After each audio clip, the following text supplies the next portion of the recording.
Picture this. You walk into a store in your country, and the price of imported electronics, food items, or even basic materials has jumped overnight. Meanwhile, someone on the other side of the world cashing in remittances from the US finds their money buys a little bit more. What's going on?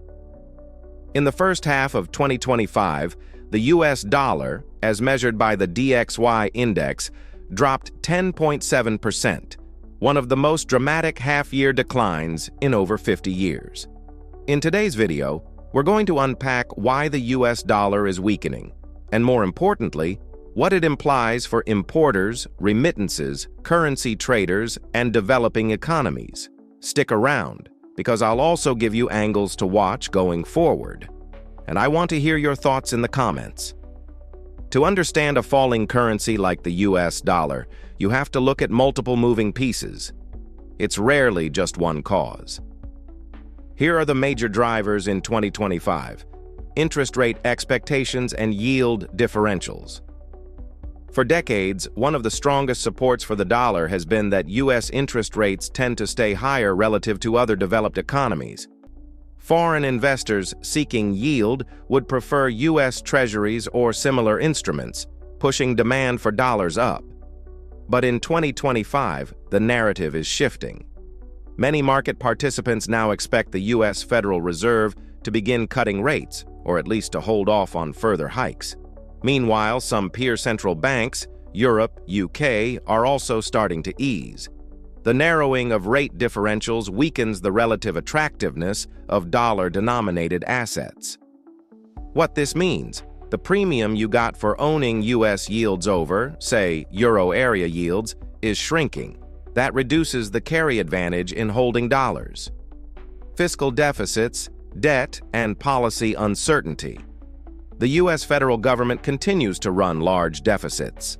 Combined with aggressive fiscal spending, tax cuts, and uncertainty over how to manage the debt burden, investors are growing more cautious. A weak fiscal backdrop undermines confidence in long-term dollar strength, especially if people begin to question whether the US can sustain its borrowing.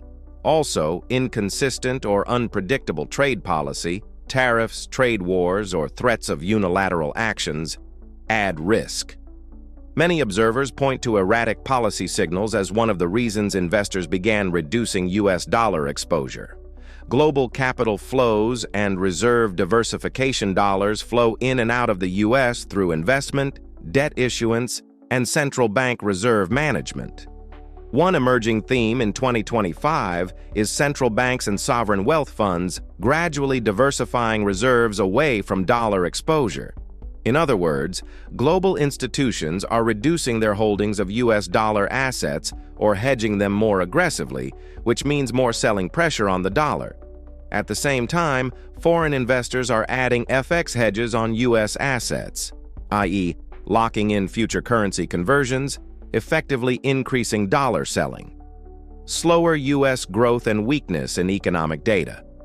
If the US economy shows signs of losing momentum, that undermines confidence in the dollar's durability.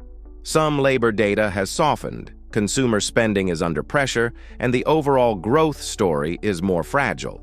Investors worry about stagflation or a downturn, so the dollar starts losing its status as a safe haven. Trade deficits and structural imbalances. The US has a long-standing trade deficit. It imports more than it exports. That means more dollars are continuously flowing abroad to pay for imports. Over time, these outflows weigh on dollar strength. Usually, capital flows compensate for that. In 2025, with capital flows becoming more neutral or outward, there's less offset. Psychology, momentum, and safe haven reassessment. The dollar's long-standing role as the ultimate global safe haven currency is being re-examined. Some market watchers argue that unpredictable US policies and rising political polarization have hurt confidence in the US as a stable anchor. Once momentum builds on the downside, more speculators and funds pile on, accelerating the decline. The bottom line is, the dollar is being squeezed from rates, fiscal pressures, capital allocation, and shifting psychology. The 10.7% drop is likely not random. It is the result of several forces acting together. Understanding the causes is important, but the real questions: how does this affect you, your business, and your country? Let's break it down by key stakeholders: importers and businesses relying on foreign inputs. If your country imports electronics, machinery, chemicals, raw materials, or consumer goods from abroad, a falling dollar means those imports become more expensive in local currency terms. This squeezes margins, forces price increases, or forces you to absorb the cost. Some businesses may try to hedge, entering forward contracts or using options to lock in exchange rates over a period. But hedging costs rise when volatility is high. In extreme cases, you may see some imports postponed, substitution to local goods, or shifts in sourcing to nearer or cheaper jurisdictions. Exporters and U.S. companies with international sales for U.S. exporters, a weak dollar is a boon. Their goods become cheaper in foreign currency terms, enhancing competitiveness abroad. Some export-heavy sectors may benefit, but it's not all upside. If those U.S. exporters rely on imported inputs, those input costs rise. Also, gains abroad may be offset by currency translation losses or hedging costs. Remittances and diaspora flows. If people abroad send money home from the U.S., a weaker dollar means that the recipient receives more in local currency for the same dollar amount. That's favorable for remittance receivers in many developing nations. However, there is a flip side. The cost burden on the sender, especially if they have to buy dollars or borrow in dollars to fund those remittances, could become more expensive. Currency traders and traders in forex markets are now navigating a dollar that is less reliably safe. Volatility is higher, swings are larger, and sentiment plays a bigger role. Those who correctly anticipate turning points or rate policy pivots could profit, but the risk of being caught wrong is higher. Many funds will reevaluate their dollar exposure, possibly reducing it or hedging more aggressively. Investors in U.S. assets, foreigners and locals. For a foreign investor holding U.S. dollar assets, stocks, bonds, real estate, a falling dollar erodes returns in their home currency. In some cases, the currency loss wipes out portfolio gains. That's why many foreign investors now hedge dollar exposure or reduce allocations to U.S. assets. On the domestic front, U.S. investors holding foreign exposure see a boost when foreign earnings or dividends get converted back to dollars. A weak dollar magnifies gains. Developing economies and emerging markets. This is where it becomes especially interesting and tricky. The impact is uneven. Countries with dollar-denominated debt are under pressure. If your government or corporate sector owes U.S. dollar debt, you now have to spend more of your local currency to service that debt. That strains public finances and corporate balance sheets. On the flip side, commodity exporting countries see windfalls. Since many commodities, oil, metals, agricultural goods, are priced in dollars, when the dollar falls, those commodities fetch more in local currencies. That can boost export revenues. For import-heavy poor countries, the cost of food, fuel, medicines, and other essentials can jump, fueling inflation and hardship. Because of these stresses, capital can flow out of weaker emerging markets towards safer or more stable jurisdictions, triggering sudden stops or sharp reversals in capital inflows. In short, a weaker dollar can be a blessing for commodity exporters, a curse for debtors, and a mixed bag for those heavily dependent on imports. Consumers and inflation pressure. Even in countries far from the U.S., a falling dollar tends to push up global commodity prices. Since many raw materials are dollar-priced, the local currency inflation in importing countries goes up. For U.S. consumers, paradoxically, some imported goods may become cheaper, in dollar terms, when global currencies strengthen versus the dollar. But inflationary pressures on imports of energy, metals, or food may offset that. Let's look at a few illustrative examples to bring this to life. Nigeria, or similar African country. Suppose Nigeria imports semiconductors and machinery from the US. A 10% drop in the dollar means that those goods cost 10% more in Naira, if exchange rates adjust fully. Businesses pass on this cost to consumers. Meanwhile, Nigerians abroad sending remittances see gains in Naira when they convert their USD. But if they borrowed in USD, their cost of repayment goes up. If Nigeria has dollar-denominated debt, servicing it becomes more expensive. On the other hand, Nigeria exports oil.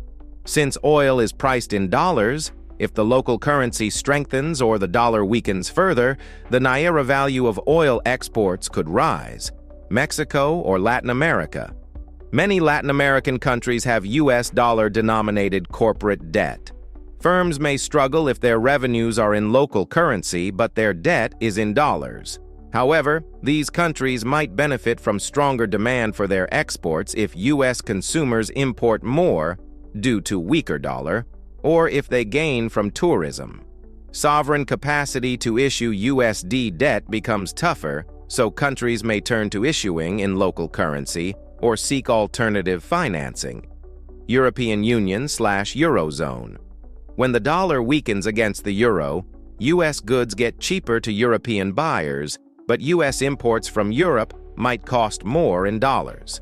Some European exporters may gain competitiveness versus US producers. Meanwhile, European central banks must respond. If inflation from imported goods increases, they might adjust their policy accordingly. These are simplified, but the broad point is that the dollar's movement ripples across trade flows, financial balances, debt servicing, price levels, and capital allocation. If you're a business owner, trader, or simply someone who cares about money in 2025 and beyond, here are key indicators and strategies to keep in mind. Key indicators to monitor U.S. Federal Reserve signals and decisions.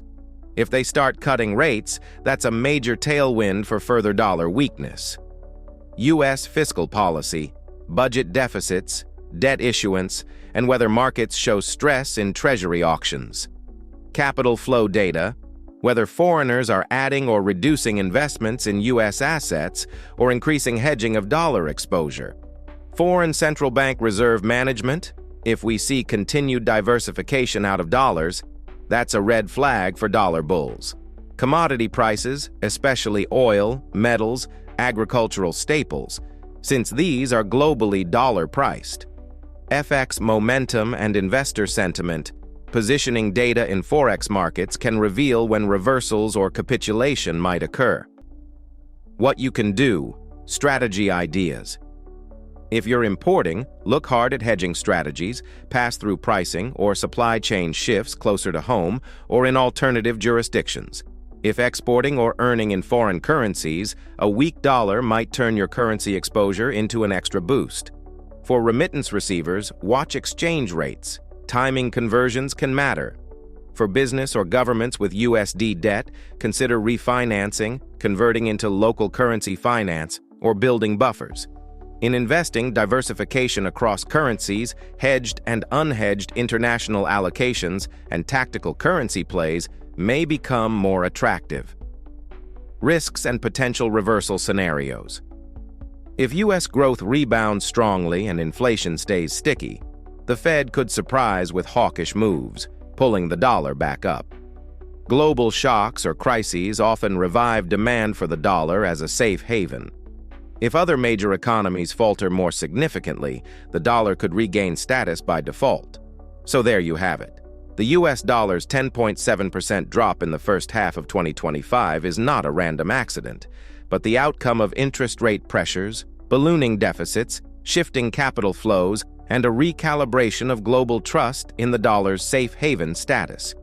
The implications are wide, from importers squeezed by higher costs, to remittance recipients getting slightly more value, to emerging markets balancing the gains from exports with the pains of debt.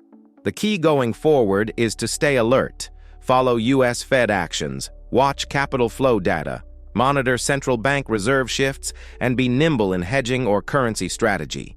If you found this breakdown helpful, make sure you subscribe to Money Route so you don't miss future deep dives. And drop me a comment. How is the dollar's movement affecting your country or business right now? Let's discuss.